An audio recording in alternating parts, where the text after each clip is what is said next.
কারা কারা আমার মতন ঐতিহাসিক জায়গাগুলো ঘুরতে পছন্দ করো বলো তো? যারা যারা পছন্দ করো অবশ্যই কমেন্ট করে জানাবে। তো সেদিন চলে গেছিলাম আমরা কুতুব মিনার, আর কুতুব মিনারের বাইরে টিকিট কাউন্টারে ভিড়টা ছিল কিছুটা এরকম। আমরা যেহেতু অনলাইন টিকিট করে নিয়েছিলাম, যার কারণে আমাদের ওই ভিড়ে দাঁড়াতে হয়নি। তো তোমরাও যদি আসো অবশ্যই অনলাইন টিকিটটা করে নেবে।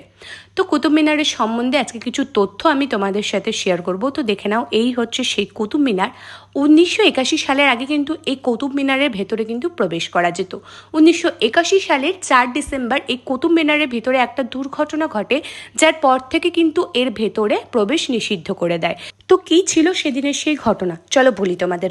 1981 সালের 4ই ডিসেম্বর এক স্কুল থেকে কিছু স্টুডেন্টদের নিয়ে এই কুতুব মিনারে পিকনিক করতে আসা হয়। সেই স্টুডেন্টরা যখন কুতুব মিনারের ভেতরটা পরিদর্শন করতে যায়, সেখানে কিন্তু আরও অনেক মানুষই উপস্থিত ছিলেন। কিন্তু এই কুতুব মিনারের ওপরে যে যাওয়ার রাস্তাটা ছিল, মানে সিঁড়িগুলো যে ছিল, সেগুলো এতটাই ছোট ছিল যে একটা সময়ে একটা মানুষই ওপরে যাওয়া আসা করতে পারবে।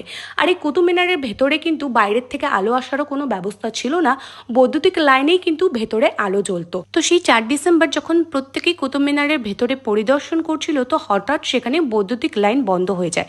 আর প্রত্যেকে ভয় পেয়ে যখন তাড়াহুড়োতে নিচে আসা শুরু করে, তখনই কিন্তু ঘটে দুর্ঘটনা।